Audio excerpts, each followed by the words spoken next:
Karena semua yang baik datangnya dari atas, yang datang dari bawah sia-sia, yang datang dari bawah tergoncangkan, yang datang dari bawah sementara. Kami mau meraih yang datang dari atas, yang tidak tergoncangkan, yang kekal, yang mulia dan yang hebat. Dan kami tahu semua yang datang dari atas dijadikan oleh firman. Berfirmanlah, kami siap belajar akan Engkau sendiri yang adalah firman. Sama-sama yang siap, kita katakan amin. Tepuk tangan bagi Allah kita. Silahkan kembali duduk, puji Tuhan, shalom. Baru terdengar 3 orang, shalom. Senang sekali kembali bersama dengan Anda. Impian saya menjadi kenyataan karena hari ini saya diundang oleh Pastor Vino. Buat saya adalah mimpi menjadi kenyataan. Yuk langsung kita buka Alkitab kita. Yuk langsung kita buka buku catatan kita. Saya secara persuasif ingin meminta Anda untuk memastikan kalau Anda punya tools, punya alat untuk mencatat. Karena yang sebentar kita akan bahas ada sesuatu yang hidden, ada sesuatu yang tersembunyi. Saya oleh karena anugerah 15 tahun melayani sebagai pemberitaan Injil dan dibebankan Tuhan untuk memberitakan Injil kerajaan Allah. Beban sebetulnya. Karena kerajaan Allah seumpama seperti mutiara yang terbendam. Harus yang hidden. Dan kita akan temukan tidak muncul dalam Alkitab bahasa Indonesia, tapi saya memberanikan diri berkata sebentar kita 45 menit keluar dari ruangan ini, kita semua akan sepakat bahwa kata yang tidak muncul dalam Alkitab bahasa Indonesia, kita akan sepakat bahwa ini biblical. Yuk langsung kita buka Roma pasal yang ke-1. Sebagaimana teolog berkata bahwa kitab Roma adalah kitab yang paling agung secara teologis. Saya tidak pernah sekolah Alkitab, saya tidak pernah sekolah teologi ya. Tetapi saya memberanikan diri berkata bahwa kitab Roma yang paling komprehensif. Ini bahasa saya. Kalau teolog berkata yang paling agung secara teologis. Walaupun siapa yang sudah dengan saya, kita tidak bisa membandingkan satu kitab dengan kitab yang lain yang ditulis oleh Paulus dalam perjanjian baru. Tidak bisa. Kenapa? Karena tematik. Pasti beda. Tema kitab Kolose dengan Filemon, dengan Filipi, dengan Tesalonika pasti berbeda. Gak bisa dibandingkan sebetulnya. Tetapi saya memberanikan diri berkata yang paling komprehensif adalah kitab Roma. Langsung dicatat. Roma 1, Roma 2 kontennya adalah keadaan manusia pasca jatuh dalam dosa. Itu adalah konten dari Roma 1 dan Roma 2. Langsung dicatat. Roma 3, Roma 4, Roma 5 kontennya adalah pergumulan dari Rasul Paulus sebagai ahli Taurat, murid terbaik dari Gamaliel. Apakah hukum Taurat bisa mengeliminasi Roma 1, Roma 2? Itu kontennya. Apakah hukum Taurat bisa menghapus akibat dari Roma 1 dan Roma 2? Itu konteksnya. Dan ternyata langsung dicatat, Paulus sebagai ahli Taurat berkata bahwa hukum Taurat suci tapi tidak bisa menyucikan manusia. Hukum Taurat benar tapi tidak bisa membenarkan manusia. Hukum Taurat kudus karena dari Allah yang kudus tapi tidak bisa menguduskan manusia. Bahkan langsung dicatat bagi yang tertarik, Paulus pernah bilang begini, ketika hukum Taurat diaplikasikan, dosa semakin bertambah-tambah. Itu bahasa saya. Nah, sampai di Roma pasal yang ke-6 sampai dengan Roma pasal yang ke-11, bagi Anda yang bisa dengan cepat klik Roma pasal yang ke-6, sebagai perikopnya ada sebuah petunjuk, ada sebuah clue, karena perikopnya adalah kematian dan kebangkitan. Siapa yang setuju dengan saya, ternyata yang bisa mengeliminasi dosa adalah kasih karunia, bukan hukum Taurat. Ini konteks kitab Roma. Tetapi tadi saya berkata kepada Anda, kasih karunia yang muncul dalam Roma pasal yang ke-6 hingga Roma pasal yang ke-11, kalau saya bisa simpulkan, terdiri dari 3 poin. Langsung dicatat. Poin yang pertama dari kasih karunia adalah Allah lah yang jadi inisiator dalam kehidupan kita. Bukan Muhammad bisa solihin yang pilih Yesus, Yesus yang pilih Muhammad bisa solihin. Setuju dengan saya? Inisiasinya bukan datang dari saya, inisiasinya datang dari Allah sendiri sebelum dunia dijadikan. Dia sudah memilih saya. Itulah dia sang inisiator. Bukan ketaatan Anda, bukan kelayakan Anda, bukan kesucian Anda. Anda di ruangan ini bukan karena Anda suci, tapi disucikan. Anda di ruangan ini bukan karena Anda benar, tapi dibenarkan.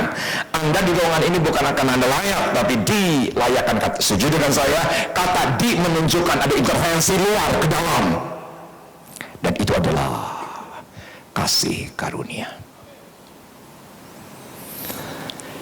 Arti yang kedua dari kasih karunia adalah kita mendapatkan yang seharusnya kita tidak dapatkan. Sekaligus kita tidak mendapatkan yang seharusnya kita dapatkan. Sengaja saya ngomongnya cepat supaya Anda bingung. Kasih karunia arti kedua adalah kita memperoleh yang seharusnya kita tidak peroleh. Sekaligus kita tidak memperoleh yang seharusnya kita peroleh. Oh ya, kita memperoleh yang seharusnya kita tidak peroleh, yaitu adalah pengampunan. Tapi kita tidak memperoleh yang seharusnya kita peroleh, yaitu adalah penghukuman. Anda di ruangan ini oleh karena kasih karunia. Tapi ini yang saya suka, yang ketiga, kasih karunia. Tolong perhatikan, Anda boleh apa yang saya katakan, yang memampukan kita untuk melakukan hukum Taurat. Karena 1 iota tidak boleh dihilangkan. Anda jangan pernah berpikir bahwa tidak perlu hukum Taurat. Hukum Taurat itu perlu. Masa tidak boleh membunuh itu perlu. Masa tidak menghormati itu tidak perlu. Setuju nggak dengan saya? Hukum Taurat itu perlu, tetapi bukan karena kuat dan gagah, tapi oleh karena kasih karunia. Kalau Anda di ruangan ini karena energi daripada kasih karunia yang memampukan. Dan saya suka perhatikan Roma pasal ke-12. Kenapa saya tadi kan berkata bahwa kita Roma komprehensif? Karena setelah kita menerima kasih karunia, oleh karena itu persembahkanlah tubuhmu sebagai persembahan yang hidup, yang kudus dan yang berkenan di hadapannya. Setuju nggak dengan saya komprehensif? Ya, komprehensif. 1, 2, dosa. 3, 4, 5, hukum Taurat tidak bisa mengeliminasi dosa. 6, 7, 8, 9, 10, 11, kasih karunia. Ternyata Roma pasal yang ke-12 sampai Roma pasal yang ke-16, persembahkan tubuhmu sebagai persembahan yang hidup. Kasih karunia tetap ada ekspresinya. Anda berpuluhan bukan karena Anda supaya diberkati, tapi itu sebagai bentuk ekspresi kasih karunia. Anda di ruangan ini melayani, memuji, menyembah Tuhan, capek-capek kerja. Saya capek-capek gym nih. Saya jam 12 sudah khotbah di Sunter. Saya capeknya luar biasa. Saya capek luar biasa. Capek udah nggak dirasa. Kemarin malam saya baru pulang dari Medan untuk pelayanan gereja Mawar Sharon. Dan Anda tahu, koper saya untuk 10 malam. Karena 2 minggu yang lalu saya masih pelayanan di gerejanya Pak Yusak Handoyo di Makassar. Pulang, nggak langsung pulang sih, ke Surabaya untuk Betani, untuk GMS Pusat. Jumat untuk City Blessing, 3 sesi retreat. Sabtu ke Medan. Saya terpuaskan karena hari Minggu durian ucok, begitu seragam. Maka saya harus bakar tadi semua kedagingan selama 10 hari. Sorry, saya juga capek, tapi saya hari ini melayani sukacita. Kenapa? Karena sebentuk ekspresi saya. Karena saya mengasihi Tuhan. Bukan karena saya untuk diberkati, bukan karena untuk saya dipulihkan, tapi sebagai bentuk ekspresi. Karena kita dipulihkan untuk memulihkan, kita disembuhkan untuk menyembuhkan, kita diselamatkan untuk menyelamatkan. Tepuk tangannya fals. Berikan tepuk tangan dari bagi Allah kita. Oke, yuk perhatikan kitab Roma 1 ayat yang ke-21. Catat dengan cepat apa dosa? Harmatia. Arti harmatia adalah tidak mengenai sasaran. Arti harmatia adalah tidak tepat sasaran. Bahasa kekinian, harmatia adalah meleset. Katakan bersama dengan saya, meleset. Saudaraku, beberapa minggu yang lalu di Kelapa Gading ada 141 pria ditangkap di satu ruko. Ternyata hubungan seks sejenis. Dan yang hebat adalah ketika selesai ditangkap, apa yang terjadi? 70% beristri. Mungkin istrinya tukang ngamuk, jangan main perempuan, akhirnya main laki, begitu saudara. Itu akibat dosa meleset, tidak mengenai sasaran. Wong binatang aja tahu mana perempuan, mana laki-laki, tapi dosa mengakibatkan meleset. Dan oleh karena anugerah, Anda di ruangan ini untuk dikembalikan tepat sasaran. Itu kasih karunia. Roma 1 ayat yang ke-21, sebab sekalipun mereka mengenal Allah, mereka tidak memuliakan Dia sebagai Allah atau mengucap syukur kepadanya. Sebaliknya pikiran mereka menjadi sia-sia dan hati mereka yang bodoh menjadi gelap. Siapa yang sudah dengan saya ini orang dalam gereja? Ekonom cicing wae deh. Sesuai nggak sih? Ini orang dalam gereja, bukan kata Tuhan. Mereka mengenal Tuhan. Ini orang di dalam gereja. Sudah jadi pelayanan, sudah jadi volunteer, main musik di gereja. Tapi ternyata belum tentu memuliakan Dia sebagai Allah. Buktinya pemain bass hilang. Buktinya pemain gitar hilang. Buktinya pemain drum hilang. Yang ada tinggal pemain keyboard. Anda memuliakan Tuhan sebagai Allah, tapi yang lain sorry, ternyata yang sudah kenal pelayanan, sudah kenal anugerah, sudah kenal mukjizat, belum tentu memuliakan Dia sebagai Allah. Setuju? Oh iya. Pelayanan apa? Departemen musik, Imam Lewi, membawa jemaat kepada hadirat, mengenal Allah, tapi ternyata tidak memuliakan Dia sebagai Allah. Kegiatan tidak menentukan. Saya selalu berusaha, sekecil apapun pelayanan saya on time, sekecil apapun, karena saya nggak ingin meleset. Kok nggak ada yang amin?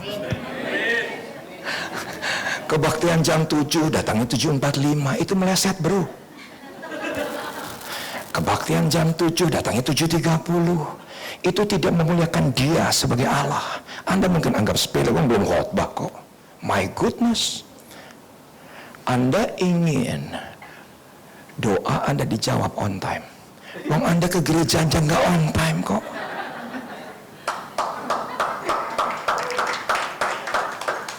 Sorry. Dalam anugerah semua Anda menerima kasih karunia. Tapi tolong katakan kepada sebelah kanan kiri jabat tangan, bilang begini, mulai minggu depan jangan meleset. Loh kok gak ada yang amin? Mulai minggu depan jangan meleset. Nanya dia meleset nih. Mbak dari mana mbak? Sibuk meeting mbak? Cepat datang mbak ke depan mbak. Langsung kita lihat, sebab sekalipun mereka mengenal Allah, apa yang terjadi? Oke, nggak usah dibahas. Kasihan. Dah. Sebab sekalipun mereka mengenal Allah, tolong, quiet please. Mereka tidak mengucap syukur kepadanya. Karena banyak orang hari ini bersyukur karena apa yang dia punya, bukan karena siapa yang kita punya. Kita bersyukur bukan karena apa yang kita raih, kita bersyukur bukan karena apa yang kita dapatkan, kita bersyukur bukan apa yang kita capai. Kita bersyukur karena siapa yang kita punya. Setuju? Anda punya Yesus, Anda punya segalanya. Tapi sorry hari ini, lu tadi kesini lu bilang apa? Jam lu merek apa? Tas lu merek apa? Hari ini orang bersyukur. Dulu sebelum pelayanan punya apa? Setelah pelayanan punya apa? Lu dulu waktu nyembah abu punya apa? Sekarang sudah ikut Yesus punya apa? Ukurannya apa? Kita bersyukur bukan karena apa yang kita punya. Kita bersyukur karena siapa yang kita punya. Anda punya Yesus, Anda punya segalanya. Oke? Sebaliknya pikiran mereka menjadi sia-sia dan hati mereka yang bodoh menjadi gelap. Sebuah ibadah akan berlangsung beberapa minggu yang lalu. Ada seorang lelaki sebaya Anda, bukan sebaya saya. Sebaya Anda bertanya gini sama aku, Kang, sorry, Kang boleh nggak kita berimajinasi? Aku tanya begini, sorry seberapa penting pertanyaanmu? Karena imajinasi konotasinya negatif. Karena imajinasi identik dengan sesuatu yang negatif. Kang boleh nggak orang Kristen berimajinasi? Saya langsung ambil smartphone saya. Dan ketika itu saya ketik kata imajinasi. Dan apa yang terjadi? Saya cukup kecewa dengan lelaki setengah baya ini. Karena ternyata Alkitab bahasa Indonesia, LAI, tidak mengatur kata imajinasi. Saya bukan generasi X, saya bukan generasi Y, saya bukan generasi digital. Saya generasi baby boomers. Saya juga aneh lahir 60-an kok baby boomers. Saya lahir 60-an awal, kakek 2 cucu. Tetapi Anda jangan ragukan kekinian saya. Kok nggak ada yang amin? Walaupun kakek 2 cucu, jangan sedikit meragukan. Jadi walaupun saya sudah kakek, saya juga tahu Google. Sampai di rumah, saya ini jadi pengen tahu, boleh nggak sih orang Kristen berimajinasi? Dan ternyata malam itu saya ketik di Google, meaning of imagination. Saya tercengang loh dengan artinya, langsung dicatat. Arti imajinasi yang pertama adalah daya cetak. Imajinasi adalah daya cipta. Anda yang tidak mencatat, Anda akan menyesal di akhir kebaktian. Percaya saya, believe me. Saya nggak mungkin bohong kepada Anda. Saya tidak mungkin berkata bohong kepada Anda. Anda catat. Imajinasi yang pertama artinya adalah daya cipta. Imajinasi yang pertama artinya adalah daya cetak. Saya berpikir imajinasi sama dengan fantasi, ternyata berbeda. Saya berpikir imajinasi sama dengan angan, dengan khayal, ternyata berbeda. Karena fantasi tidak punya daya cipta, angan tidak punya daya cetak. Ternyata menurut Google, meaning of imagination artinya daya cetak atau daya cipta. Dan saya punya kebiasaan kalau membaca Alkitab 7-8 terjemahan lain. Saya kecewa sih. New King James tidak ada, Amplified Bible tidak ada, The Message tidak ada, American Celebration tidak ada. Tidak satu pun ayat yang mengatur kata imajinasi. Tapi saya bersyukur kepada Tuhan, ternyata King James menuliskan kata imajinasi hampir 50 ayat. Alkitab bahasa Indonesia tidak ada kata imajinasi, tapi King James hampir 50 ayat. Dan saya eksplorasi kata imajinasi, dan ternyata kata image, kata imajinasi, catat, kali pertama muncul dalam King James ketika Tuhan mencipta manusia serupa segama dengan Allah pencipta. Anda catat bagi yang tertarik.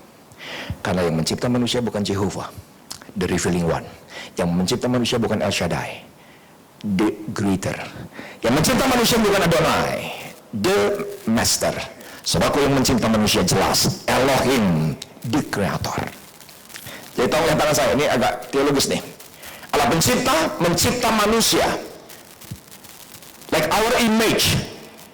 Imajinasi yang sama. Siapa yang sudah dengan saya berarti sama dengan Allah pencipta. Karena yang mencipta manusia bukan Jehovah, yang mencipta manusia bukan El Shaddai, yang mencipta manusia bukan Adonai, yang mencipta manusia adalah Elohim, Allah pencipta. Nah, langsung dicatat.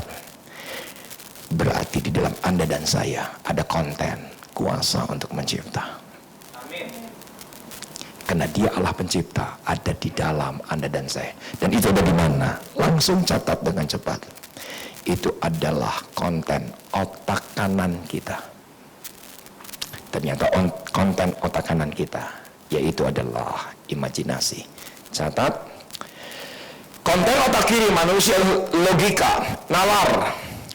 Semua yang matematis itu lahir dari otak kiri.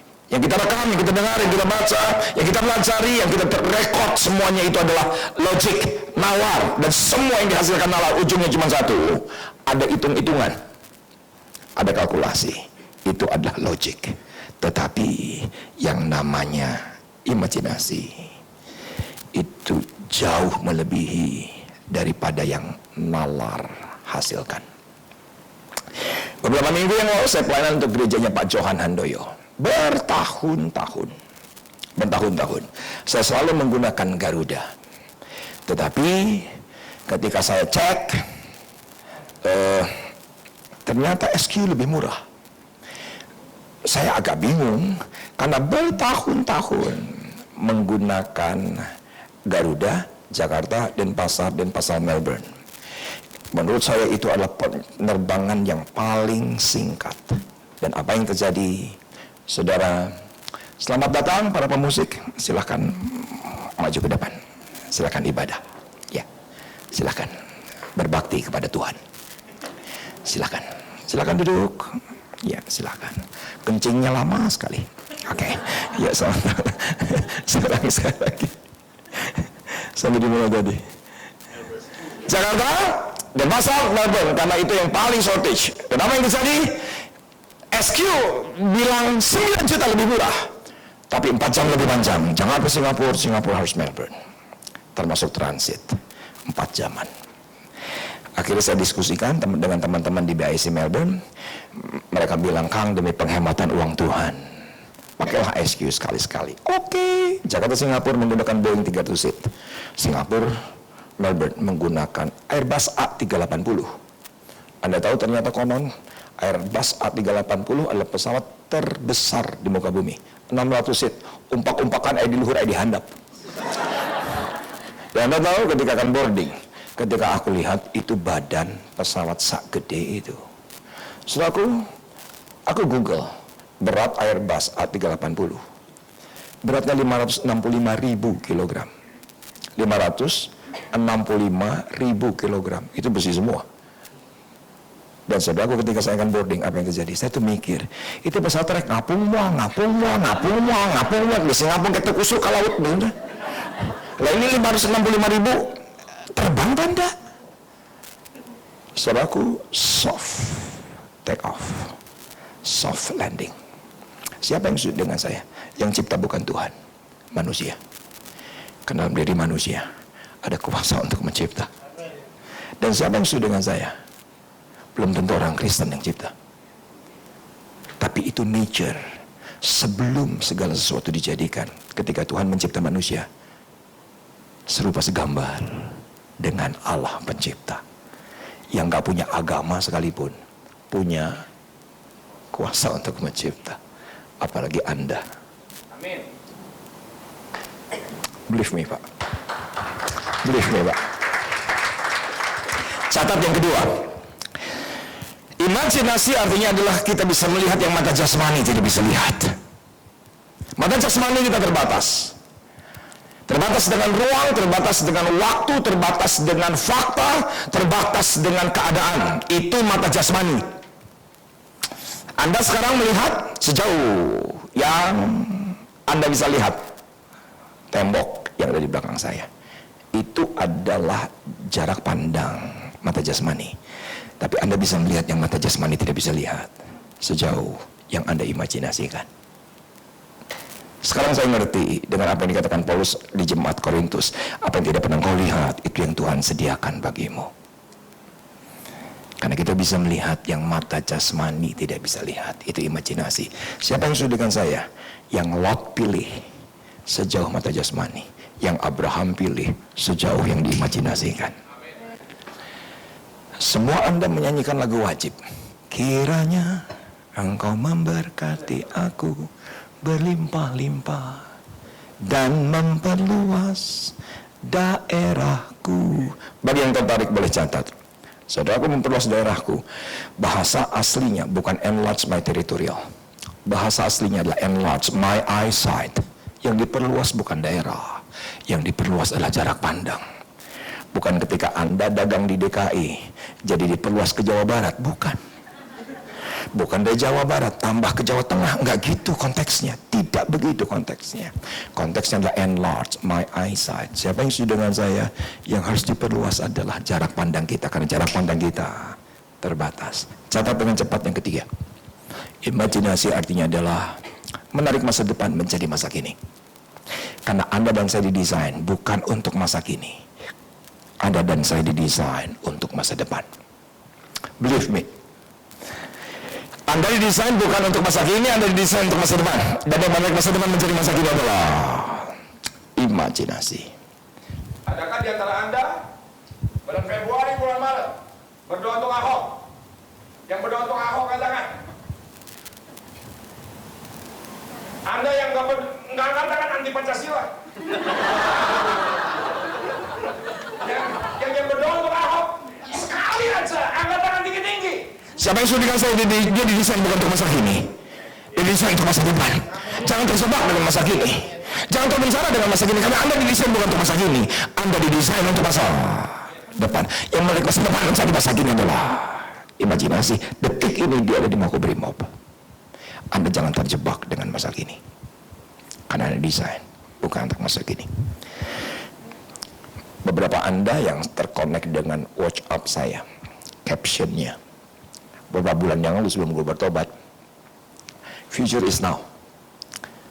Anda terkonek dengan WhatsApp saya, future is now. Karena saya berpikir, saya sudah tidak lagi punya masa depan. Saya pikir masa depan gue hari ini. Ini juga kakek dua cucu mau ngapain lagi, betul nggak? Tapi ternyata saya sekarang tahu, saya tetap masih punya masa depan. Karena saya didesain bukan untuk masa kini, saya didesain untuk masa depan. Dan yang menarik masa depan menjadi masa kini adalah imajinasi. Perhatikan kembali Roma 1:21, sebab sekalipun mereka mengenal Allah, bisa diperlihatkan mereka tidak memuliakan Dia sebagai Allah atau mengucap syukur kepadanya. Sebaliknya pikiran mereka menjadi sia-sia dan hati mereka yang bodoh menjadi gelap. Langsung dibiarkan kita berbahasa Inggris, The King James, ternyata yang ditebus Yesus bukan pikiran yang sia-sia. Saudara, kenapa bukan pikiran? Karena pikiran terlalu lebar, otak kiri, otak kanan. Ternyata King James lebih spesifik, yang ditebus Yesus adalah fill in that imagination. Yang ditebus Yesus cuman otak kanan.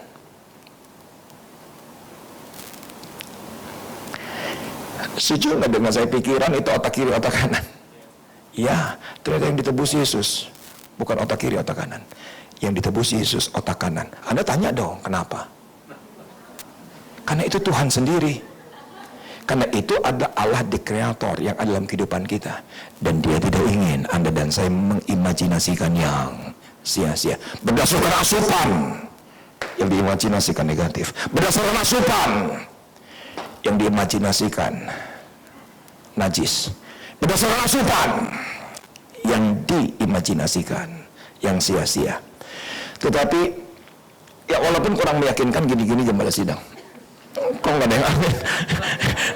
Sebab saya sebagai gembala sidang berjam-jam konseling dengan jemaat. Saya percaya Pak Musa, tapi saya percaya Tuhan Yesus baik, tapi saya percaya ini Musa penuh yang tapi. Saya bersetuju dengan saya. Ketika seseorang berkata tapi, dia sedang mengimajinasikan yang sia-sia. Jangan imajinasi gagal, jangan imajinasi hancur, jangan imajinasi defisit, jangan imajinasi cerai, jangan imajinasi jomblo selama-lamanya. Kok nggak ada yang amin? Jangan imajinasi yang sia-sia, karena semua yang sia-sia Yesus berkata apa? Dan karena yang sia-sia Yesus berkata apa? Sudah selesai. Sekarang saya bisa mengerti dengan Filipi 4 ayat sekian. Gue lupa. Apa dia? Imajinasikan yang benar, imajinasikan yang baik, imajinasikan yang suci, imajinasi yang sedap didengar, imajinasi yang patut dipuji dan penuh kebajikan. Karena semua yang sia-sia, tetelestai, finish. Katakan amin. Tapi saya dapati banyak orang Kristen, sorry, imajinasinya sia-sia. Saya nggak punya modal, Pak. Suami saya udah nggak bisa berubah, Pak. Dari zaman Adam sampai Adam Jordan. Saya percaya pemulihan, Pak, tapi saya percaya Tuhan Yesus kaya, jadi miskin cuma jadi kaya. Oh, tapi toko sebelah aja sepi, Pak. Memang ekonomi lagi susah. Ketika Anda berkata tapi, Anda sedang mengimajinasikan yang sia-sia. Anda punya daya cipta. Sorry, ini imajinasi nggak pernah dibahas di gereja. Kenapa? Karena banyak pendeta berpikir tidak ada di Alkitab bahasa Indonesia. Kita akan sampai nanti ibadah selesai, kita akan sepakat dan kata imajinasi biblikal. Boleh saya berikan kesaksian basi? Boleh nggak? Angkat tangan dong, supaya pasti. Oke. Setelah saya punya Bella anak saya terbesar usia 32 tahun, semua Anda tahu cerita basi. Saya berdoa dengan Elsa hamil, usia 9 bulan, pembukaan 1, dokter berkata, normal atau sesar? Normal. Baru pembukaan 1, berarti harus diinduksi, diinfus untuk pembukaan 10. Semua Anda tahu.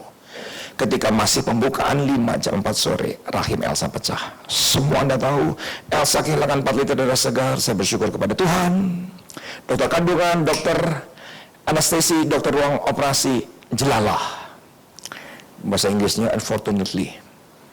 Jelalah, golongan darahnya sama dengan Elsa. Anda harus percaya apa yang saya katakan, Elsa kehilangan 4 liter darah segar. Kalau nunggu PMI, Elsa kehabisan darah. Percaya saya lah, dengan birokrasinya yang gila.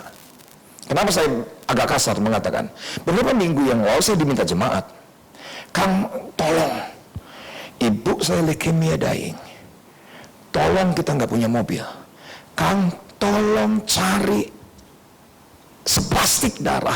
Aku langsung pamit Tangerang, kasih itu yang namanya formulir jam 10, jam 4 subuh, 6 jam kemudian diteleponin keluarga, Kang, mana dying ibuku, leukemia. Aku tanya lagi ke loket, mana? Saya sudah tunggu dari jam 10 malam. Mana itu yang namanya darah? Anda tahu loket bilang apa? Sebentar Pak, lagi diaduk, begitu. Buset, udah kayak karamel macchiato. Keterlaluan, 6 jam loh. Saya bersyukur kepada Tuhan, golongan darah dokter dengan Elsa sama. Ketika proses saya berlangsung transfusi dari tubuh ke tubuh, dokter bilang gini, kita bersaudara, begitu sudah kan, udah kayak orang Ambon, kita bersaudara, begitu. Dan apa yang terjadi? Esra diserahkan kepada saya, tampak luar sempurna, tapi otak sudah rusak, jantung sudah rusak, ginjal sudah rusak. Kan makan kotoran dalam perut ibunya, kan rahimnya pecah. Dia konsumsi semua yang dalam perut ibunya. Saya cuma tanya begini ke rumah sakit Pondok Indah, kemungkinan hidupnya tinggal berapa persen? 2%. Bawa ke harapan kita. Semua Anda tahu ceritanya, ini cerita basi. Esoknya Esra meninggal dunia. Semua tahu ceritanya. Tapi yang saya ingin katakan adalah, semua cerita ini berlangsung. Elsa Anda tahu, dia masih pemulihan di rumah sakit Pondok Indah. Bisa ngikuti? Oke. Esoknya saya makamkan Esra, anak impian kami di TPU Tanah Kusir. Elsa tidak tahu. Selesai dimakamkan, kita satu keluarga punya skenario. Kalau Elsa tanya bohong, karena belum tentu dia kuat dengar informasi bahwa anak yang dikandungnya, anak yang dinantikan, anak dilahirkan, ternyata tanpa sepengetahuan dia sudah dikuburkan. Hari ketiga, hari keempat, hari kelima, kita terus bohong. Sederhana, kita cuma ingin memastikan Elsa kuat secara mental. Dan Anda tahu, hari ke-6, saya terus gelisah karena terus bohong. Apa yang terjadi? Pagi hari itu saya akan berkantor di Sudirman Tower, sebelah si Niaga Tower. Dan sebelum ke kantor, saya nengok Elsa di Pondok Indah. Elsa sudah cantik jam 7 pagi itu. Dan apa yang terjadi? Ketika aku masuk 2 langkah ke ruang rawat, saya tidak pernah bisa lupa sampai sekarang. Ketika aku masuk, Elsa bilang begini, sekarang saya tahu kamu bohong. Begitu. Lah aku tak bilang, kamu tahu saya bohong dari mana? Siapa yang bocorin? Tolong perhatikan. Tiba-tiba Elsa bilang gini, jam 4 subuh dini hari, Pondok Indah hujan. Dan ketika hujan, Elsa berkata, aku terbangun oleh petir. Dan ketika terbangun oleh petir, aku doa, Tuhan, anakku mana? Itu ceritanya. Bagian ini Anda belum pernah dengar, karena nggak konteks. Ini konteksnya, tolong perhatikan. Tuhan, kenapa semua orang sembunyikan? Tuhan, kenapa suamiku bohong? Saudaraku, Tuhan tidak berikan penglihatan. Tapi apa yang terjadi? 4:30 dia selesai berdoa, sampai jam 6, 1 jam setengah. Dia terima mimpi. Dan mimpinya adalah, Elsa bilang gini, sekarang saya tahu kamu bohong. Anak kita sudah meninggal. Kamu tahu dari mana? Mimpinya jelas, Pak. Doaku dijawab. Elsa berkata bahwa di mimpi itu ada seorang anak laki-laki dengan sebuah keluarga sukacita luar biasa. Main di taman yang tidak berujung. Karena tidak berujung disimpulkan sorga. Gitu ceritanya. Jadi aku tahu anak kita sudah meninggal. Aku tahu anak kita sudah ada di sorga. Apa yang terjadi? Saya peluk Elsa pagi hari itu dan saya bilang, so sorry. Kamu segini tenangnya. Siapa yang setuju dengan saya? Kalau yang datang dari Tuhan pasti ada shalom. Nggak mungkin ada intimidasi. Tidak mungkin ada intimidasi. Yang datang dari Tuhan selalu ada damai sejahtera. Dan Elsa begitu kuat ketika aku peluk, Mam, beneran yang kamu lihat sorga? Bener, Pak. Anak kita ada di sana. Dan aku tanya, lah ada siapa di sorga? Ada Bella. Ada aku, kata Elsa. Aku peluk lagi Elsa. Beneran yang kamu lihat sorga? Bener. Langsung gua tanya, ada gue apa enggak? Lah kalau kagak ada gue kan Armstrong. Iya gak sih? Dan saudaraku, tolong datang saya. Ini bagian penting. Ini bagian penting. Tolong datang saya. Elsa bilang gini, ada yang aneh di mimpi itu. Kamu pakai jas. Dan itu tahun 93. Dan Elsa bilang begini, kamu jadi hamba Tuhan. Dan kamu akan masuk surga. Tolong perhatikan ketika dia bilang hamba Tuhan. Siapa yang sudah dengan saya? Otak kiri sama otak kanan gak nyambung. Karena di tahun 93 saya masih ngedar narkoba. Bukankah itu pertarungan setiap detik dalam hidup kita? Otak kiri, otak kanan. Sekarang ngerti? Good. Anda jangan anggap remeh khotbah ini. Karena kebangkitan, awakening, terjadi dimulai dari mana? Maaf, bukan dari logika. Dari imajinasi. Bukan dari logika. Dan ketika saudaraku itu pertarungan keras logika dan imajinasi, kamu jadi pendeta ada hitung-hitungannya. Ada kalkulasi mana bisa, mana mungkin. Dan ternyata sia-sia. Yesus sudah tebus bagi kita. Tapi tolong perhatikan. Apakah langsung jadi tahun 94? Semua Anda tahu kan? Enggak. Hidup saya tambah hancur. 95, 97, 99, 98, 99, semua Anda tahu. Saya sudah bertahun-tahun khotbah di tempat ini. Saya sudah bertahun-tahun khotbah di Senayan. Semua Anda tahu. Turning point saya tahun 99. Semua Anda tahu itu. Hidup saya tambah rusak. Anak keempat saya untuk kali kedua meninggal. Saya kecewa dengan Yesus, saya kecewa dengan keadaan. Saudaraku, saya pakai narkoba lebih hebat lagi dibandingkan tahun 93. Dan 94, 95, 96, 97, 99 saya pukul Elsa setiap hari. Saudaraku, tapi tolong perhatikan apa yang saya katakan. Tapi ketika Elsa berdoa di hari yang berat, selalu ada senyum yang tersungging. Itu mahal. Dia sedang melihat yang mata jasmani tidak bisa lihat. Nangkap gak sih? Ketika dia doa dan senyum tersungging, dia sedang menarik masa depan dan menjadi masa kini. Walaupun fakta suaminya tambah bejat, fakta suaminya tambah hancur, ketika dia senyum tersungging, setuju nggak dengan saya? Dia sedang ciptakan sesuatu.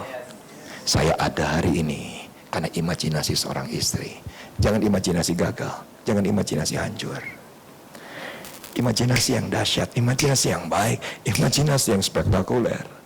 Anda masih muda. Dan gratis, Pak. Yang punya tangan kanan tinggi-tinggi angkat. Yang punya aja. Jangan setengah tiang, itu tanda kematian. Oke, coba taruh tangan kanan Anda di dahi kanan Anda. Itu daya cipta. Anda, maaf, yang jadi masalah nggak pernah dibahas di gereja. Karena tidak pernah dibahas di gereja. Jadi banyak orang menonaktifkan.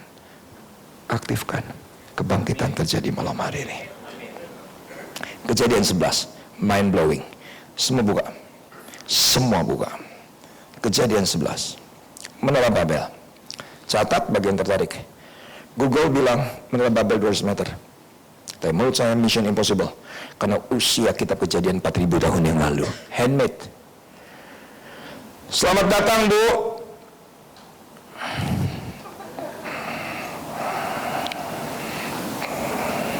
Tolong. Menara Babel. Menurut Google 200 meter. Tapi menurut saya mission impossible. Karena handmade. Setuju dengan saya. Karena usia kita Kejadian 4.000 tahun. Year if 2016 saya ada di katanya, ini katanya duka teing. Bener hentena. Kata orang Dubai, gedung tertinggi di muka bumi. Ningali ti handap ngajengkang. Katakan bisa mendengar saya ngajengkang. Saya year if di Burj Al Khalifa 828 meter. Hampir 1 kilometer. My goodness. Ngejengkang ningalin oke. Tapi sorry, menurut aku Babel mission impossible. Karena dibangun 4.000 tahun yang lalu. Burj Al Khalifa dibangun era modern tahun 90-an. Perhatikan ayat yang keempat. Juga kata mereka malah kita dirikan bagi kita sebuah kota dengan sebuah menara yang puncaknya sampai ke langit. Kejadian 11 ayat yang ke-4.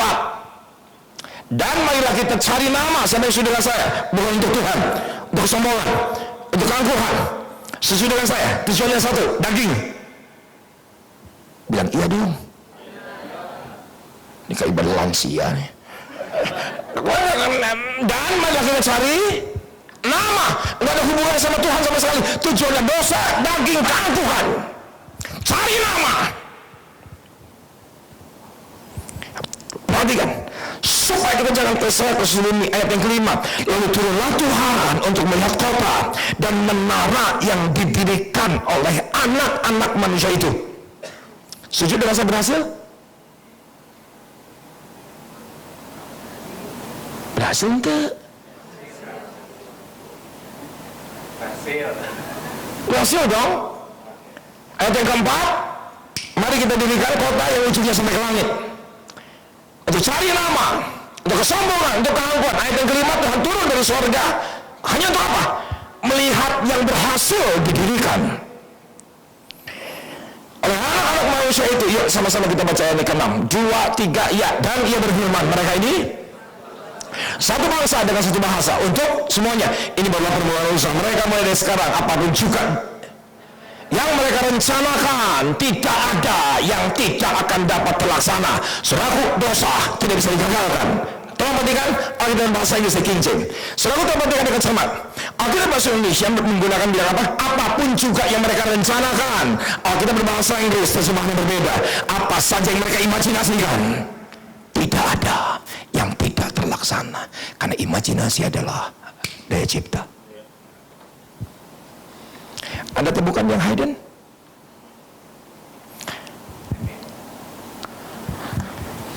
Jangan anggap murah khotbah ini. Anda beruntung yang datang dan catat. Anda beruntung. Anda bisa imajinasikan perkawinanmu dahsyat. Keuangan anak-anakmu hebat. Tergantung apa yang Anda imajinasikan.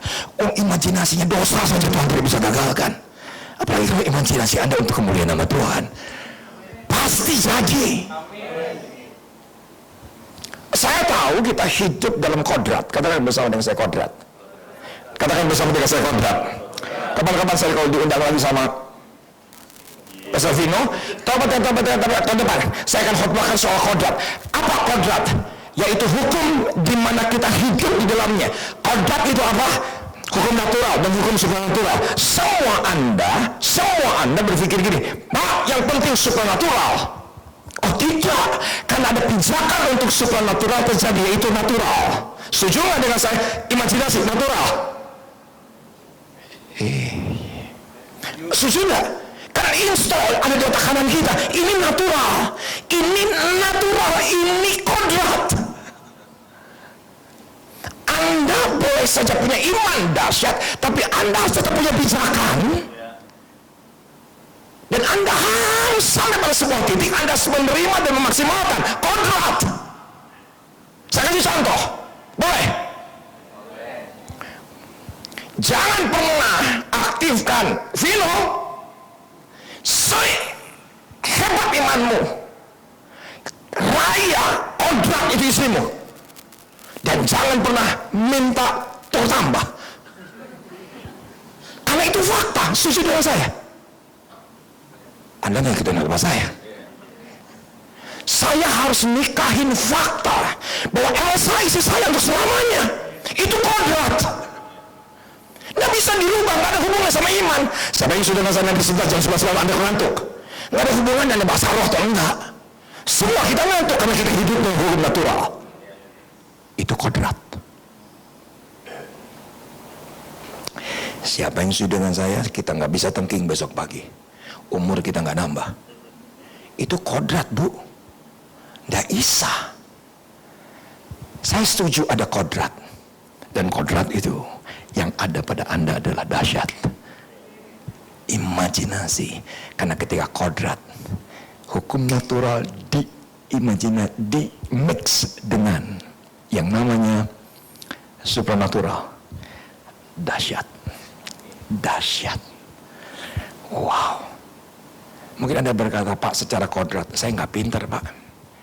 Secara kodrat saya bukan apa-apa. Secara kodrat saya bukan siapa-siapa. Saya nggak, semua di kantor saya sekolah S2 di Amerika. Saya bukan lulusan luar negeri. Saya tidak punya degree. Saya tidak terlalu pintar. Itu mungkin yang jadi kodrat. Anda minoritas, itu mungkin kodrat. Ya memang kodrat, gimana lagi dong? Setuju dengan saya, kita diperhadapkan dengan kodrat. Iya, dan Anda nggak bisa tentang kodrat. Ibu Raya, selamanya suami Vino, yang paling bisa dirubah dikurus sedikit. Itu paling kedua yang bisa dikhotbah. Tapi mau ganti Vino untuk jadi lebih sempurna, tidak mungkin. Vino seperti orang lain, tidak mungkin. Kalau kita harus menikahi kodrat. Setuju dengan saya? Oh iya, saya suatu kali ini khotbah penting. Karena banyak orang gak nginjak tanah. Kita harus punya pijakan hukum natural. Dan mungkin Anda secara natural, Kang, saya bukan apa-apa, saya bukan siapa-siapa. Tapi imajinasi itu bisa menjadikan sesuatu yang tidak ada menjadi ada, yang tidak mungkin menjadi mungkin. Lumayan gak sih khotbahnya? Lumayan. Tutup 1 Tawarikh 29 ayat yang ke-18. Tutup. Ibu Gustaf, bro, saya ulang tahun ya. Ibu Gustaf, terima kasih. Lu jangan ambil handis gua. Oke, itu handis gua. Lu mau gua kasih 1? Dari tadi ngedeketin handis gua soalnya. Saya kan ditawarin tadi pagi, Kang mau apa? Kang mau disediain apa? Bener tuh? Bukan gua minta lo, enak aja. Nanti Anda bilang, ini pendeta lain nih dari Sawangan, kampungan, datang-datang minta. Pantas gak diundang-undang apa begitu ya kan? Enggak, gua ditawarin kok. Perhatikan perikopnya. 1 Tawarikh 29, sumbangan untuk bait suci. Sumbangan untuk bait suci. Catat kontennya apa? 1 Tawarikh 29. Daud bilang gini, more than enough. Daud berkata, overflow. Sumbangan berlimpah-limpah. Inti daripada 1 Tawarikh 29, Daud bilang gini, stop. Kenapa? Overflow. Kenapa? More than enough. Perhatikan ayat ke-10. Nyanyian pujian Daud. Daud memuji Tuhan. Kenapa? Karena overflow. Kan gitu konteksnya. Daud memuji Tuhan. Kenapa? Karena more than enough. Stop. Dan apa yang terjadi? Menurut saya ayat yang ke-18 doa. Ini sih menurut gue. Sama-sama kita lihat ayat 18. Ya Tuhan, Allah Abraham, Ishak dan Israel. Setuju nggak dengan saya ini doa? Ini sih menurut gue, ya bodoh-bodohan. Ya Tuhan, Allah Abraham, Ishak dan Israel, bapak-bapak kami, peliharalah untuk selama-lamanya kecenderungan hati umatmu, yang demikian ini dan dapat tujukan hati mereka kepadamu. Perhatikan tangan saya, yang sudah perhatikan katakan yes. Siapa yang sudah dengan saya yang dijadi doa daripada Daud kepada Allah Abraham, Allah Ishak, Allah Israel. Tolong perhatikan, kecenderungan hati supaya apa? Kecenderungan hati umat Tuhan yang suka memberi. Ya, kan itu konteksnya, Bu. Anda mau hemis? Ntar gue bagi, tapi selesaiin dulu khotbahnya. Tolong. Kecenderungan hati apa? Kecenderungan hati yang suka memberi, kecenderungan hati yang suka menabur. Selalu biarlah mata mereka tetap tertuju hati mereka kepada Tuhan, karena mereka mementingkan kepentingan Tuhan, karena mereka mementingkan kepentingan kerajaan Allah, karena mereka memberi. Kan gitu konteksnya. Ya dulu dong.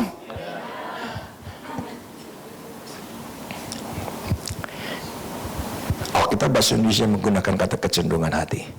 Kita berbahasa Inggris berbeda. Perlihatkan King James. Kita berbahasa Inggris, keep this forever in the imagination. Ternyata bukan kecenderungan hati, kecenderungan imajinasi. Catat, Anda catat. Saya memberanikan diri nekat berkata, mentafsirkan bangsa Israel ketika itu kekurangan, nggak punya uang, tapi dia mengimajinasikan kaya sehingga bisa menabur. Lah kok nggak ada yang amin? Nangkap nggak sih? Selaku karena bukan kecenderungan hati. Kalau punya uang yang sudah gudobrak, punya hati, saya masuk akal, itu diberi. Selaku ternyata saya bisa tafsirkan mereka bukan punya hati, tapi punya imajinasi. Sederhana bilang mereka kekurangan. Belum tentu semuanya kaya. Belum tentu semuanya berkelimpahan, belum tentu semuanya berhasil. Pasti ada orang gagal, pasti ada orang miskin, ada orang biasa. Setuju dengan saya? Karena Anda dalam kehidupan Anda akan ketemu dengan satu kata, itu piramid. Setuju dengan saya piramid? Nggak semua kaya, namanya juga piramid. Nggak semua berhasil, namanya juga piramid. Tetapi dia berdoa untuk kecenderungan imajinasi. Saya berani bilang, sebetulnya mereka nggak kaya, tapi punya imajinasi aku kaya, aku berhasil. Catat dengan cepat. Ketika Anda imajinasi berhasil, Anda sedang menciptakan keberhasilan. Ketika Anda imajinasikan sukses, Anda sedang menciptakan kesuksesan. The choice is yours. The choice is yours. Pilihan daripada Anda. Ini doa saya dalam nama Yesus sebagai hamba Allah. Semua yang sia-sia, Tuhan sudah tebus. Beberapa hari yang lalu saya khotbah di gerejanya Pak Weliar. Aku bilang gini, Pak Weliar, ketika saya pertama kali Kristen, Anda bukan WL favorit saya. Pak Weliar kayaknya agak singgung. Emang siapa? Karena minggu pertama pasti Pak Fetri Komase. Minggu 2 Pak Weliar. Minggu ketiga kadang-kadang Pak Budi Sastra. Minggu keempat kadang-kadang Pak Bambang Yonan, Pak Johan. Yang khotbah minggu pertama Pak Niko, minggu kedua Pak Alex, minggu ketiga Pak Yusak, kadang-kadang Pak Freddy Riva, minggu keempat Pak Dani atau Pak Paul. Karena pilihan sedikit, apal gue. Tapi hari-hari pertama aku Kristen itu penderitaan loh. Itu hati nurani bergejolak demikian hebat. Karena semua Anda tahu, di hari-hari itu saya pakai narkoba. Jadi sebelum ibadah ya nyimeng dulu. Sebelum ibadah ya demolit dulu. Aku usia 12 sudah ngedar demolit. Saya usia 12 sudah ngedar hipno. Selalu kalau hari Minggu dipaksa Elsa ibadah, itu penderitaan hati nurani itu. My goodness. Tapi saya berkata kepada Pak Williar, saya jauh lebih senang yang jadi WL Pak Fetri. Emang kenapa? Ya karena kalau Pak Fetri pujian-pujiannya semangat. Jadi dari pagi nyimeng, sudah Pak Fetri dapat beatnya begitu sudah akan lumayan. Iya nggak sih? Aduh, ampun. Tapi Anda tahu, setiap minggu Elsa di Karsa Pemuda ke toilet sebentar, saya ke mobil nyimeng, nyembah lagi bertahun-tahun. Tapi ketika Pak Niko khotbah, saya imajinasikan saya khotbah di tempat dia berdiri. Boleh enggak? Boleh, uang gratis kok. Boleh enggak mengimajinasikan? Boleh, uang gratis kok. Lah barang gratisan aja kita nggak pakai kok. Nggak perlu puasa. Imajinasi tinggal diaktifkan, imajinasi tinggal dilatih, imajinasi tinggal disiplin. Pada waktunya pasti jadi. Believe me.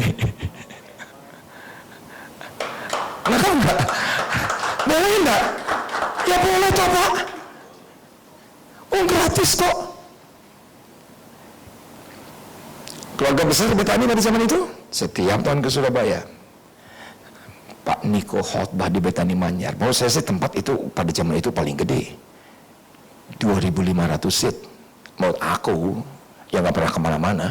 Saya ini nggak pernah kemana-mana loh. Saya tidak pernah ke gereja lain. Saya sejak pertama menginjakan kaki di gereja ini sampai hari ini saya tetap melayani di gereja ini. Saya tuh nggak tahu loh. Jadi ketika ke Betani apa yang terjadi? Pak Niko khotbah. Aku di pojok-pojok sama teman-teman Sawangan. Aku datang naik mobil, naik bus, ketika itu naik kereta api rame-rame kalau SPGI. Apa yang terjadi ketika Pak Niko khotbah? Aku imajinasikan one day aku pasti bisa khotbah di Betani Manyar. Sampai ngomong sama orang Sawangannya sungkan. Kalau aku ngomong one day aku pasti khotbah di tempat ini, orang-orang Sawangan bilang mau mungkin jelma Cilepeng belebung sih. Jelma Cilepeng belebung sih malah bisa tuh. Cuman 4 tahun di Betani Manyar, pindah Betani Nginden, masuk, my goodness, kita stadion tuh, gereja. Tidak pernah bisa lupa Pak Niko khotbah. Aku bilang begini, one day aku pasti bisa khotbah di Betani Nginden. Boleh enggak? Ya boleh, uang gratis kok. Yang jadi masalah, kita seringkali mengimajinasikan yang minimal, padahal yang Tuhan sediakan maksimal. Seringkali yang kita imajinasikan mengalir. Anda tahu yang mengalir apa? Jadilah sesuai dengan imajinasi Anda, kan gitu kan saudara? Ngalir saja Pak, ngalir Pak, ngalir. Enggak ngalir. Oleh karena anugerah Tuhan, saya khotbah di Betani Manyar. Kamis yang lalu saya khotbah di Betani Nginden. Saya berkhotbah untuk GBI Jemaat Induk Senayan. Udah 10 tahun terakhir. Bukan karena saya lebih diurapi, bukan karena saya lebih teologi ya. Anda percaya apa yang saya katakan? Tapi saya pernah mengimajinasikan. Karena apa saja yang diimajinasikan tidak ada yang tidak terlaksana. Saya sedang mengimajinasikan makan Henis. Dan saya selesaikan khotbah saya. Bye-bye.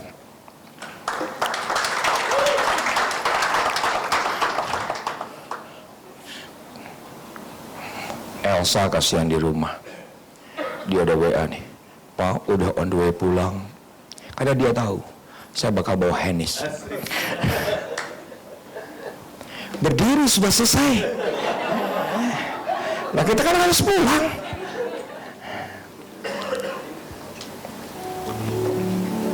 Semua memejamkan mata. Rabakana moradakana maradakana. Robobokana maradakana moyaradakana maradakana maradakana. Semua memejamkan mata. Semua memejamkan mata.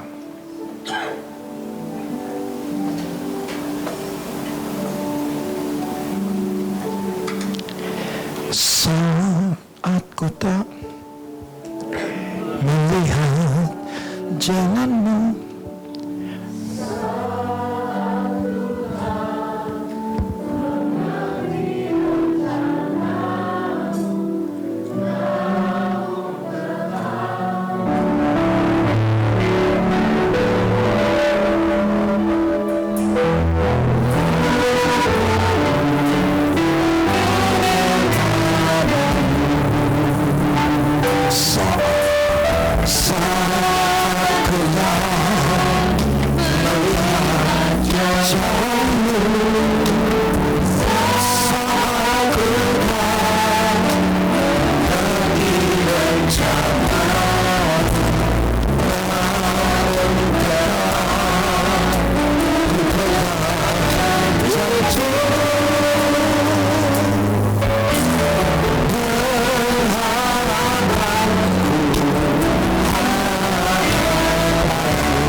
saya agak terganggu dengan pemikiran ini. Tolong perhatikan, kasih karunia seimbang. Oke? Masa gue ulangi lagi sih khotbahnya dari awal? Iya tuh yang bilang, kasih karunia seimbang. Ada karya Tuhan dan ada bagian kita. Oleh karena itu kita persembahkan tubuh kita. Bukankah itu balance? Keselamatan juga seimbang. Ada karya Tuhan dan bagian kita untuk mengerjakan keselamatan. Tapi tolong perhatikan, ternyata iman juga seimbang. Sekarang saya bisa ngerti, ada bagian Tuhan dan ada bagian kita. Karena iman itu anugerah. Ibrani 12 ayat 2. Tolong perhatikan, marilah mata kita tertuju kepada Yesus. Ibrani 12 ayat 2. Siapa yang setuju dengan saya, ayatnya, ketika Anda dan saya mengenai sasaran. Ibrani 12 ayat yang kedua. Setuju dengan saya mengenai sasaran? Tepat sasaran, tidak meleset. Fokus Yesus. Ketika fokus Yesus, apa yang terjadi? Yesus yang memimpin kita dalam iman. Jadi kalau Anda punya iman, jangan gegeran, itu anugerah. Yesus yang membawa kita kepada iman. Iman bukan datang dari kepepet, iman bukan datang dari kebutuhan. Saya sakit Pak, saya punya iman. Enggak gitu. Saya kekurangan Pak, saya punya iman. Enggak gitu. Fokus kita Yesus, dan Yesus yang membawa kita kepada iman. Jadi kalau Anda punya iman, anugerah. Dan saya berani bilang di dalam nama Yesus, semua Anda punya iman. Anda mungkin bilang gini, Pak, iman saya nggak besar, sekecil biji terkecil bisa memindahkan gunung. Yang jadi masalah adalah harus dicampur. Bagian Anda adalah imajinasikan. Harus konkret. Katakan bersama dengan saya, konkret. Dan bagi Anda yang masih pegang note, tolong balikan. Imajinasi itu direction. Kemana Anda tergantung apa yang Anda imajinasikan. Itu direction.